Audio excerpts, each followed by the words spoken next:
Hello everyone, আসসালামু আলাইকুম। Welcome to my another new video.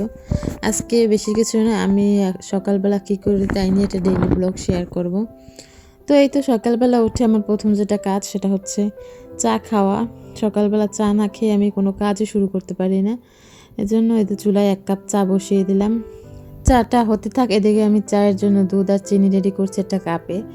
1 cup চা যেহেতু সেহেতু আমি এভাবেই চা বেশিরভাগ খেতে পছন্দ করি। কাপে আলাদাভাবে দুধ চিনি নিয়ে তারপরে লিকার দিই।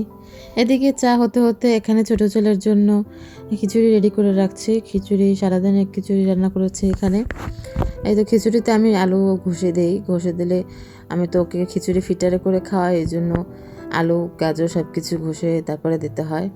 তাই এখানে আলু গাজরগুলো ঘষে দিচ্ছি।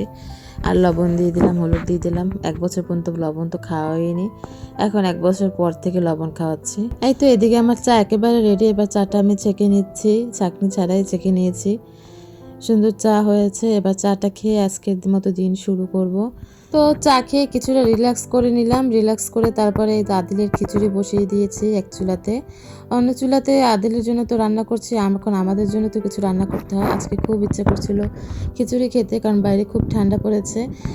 তো ফ্রিজে গরুর মাংস ছিল, তাই দিয়ে আজকের জন্য খিচুড়ি রান্না করে নিচ্ছি। এছাড়া রুটি বেলাবেলির ঝামেলা থেকেও আজকে রক্ষা পাওয়া যাবে।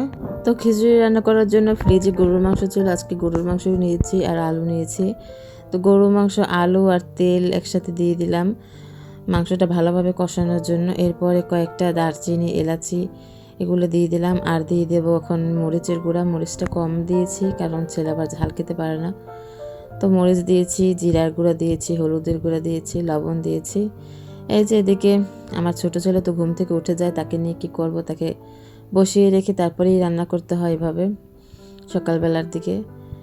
তো এই তো কথা বলতে বলতে আমি পেঁয়াজ রসুন দিতে ভুলে গেছি। তারপর ফ্রিজ থেকে পেঁয়াজ রসুন নামিয়ে পেঁয়াজ রসুন দিয়ে দিলাম। পেঁয়াজ বাটা, রসুন বাটা, আদা বাটা দিয়ে মশলাটা বেশিক্ষণ কষিয়ে নিলাম।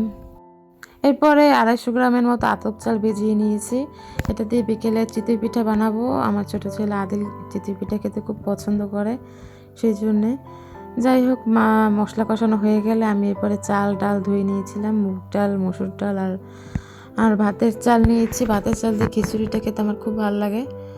তো ভাতের চাল দিয়ে সেগুলো ধুয়ে তারপরে আমি দিয়ে দিলাম চুলায়, আর পরিমাণ মতো পানি দিয়ে দিয়েছি।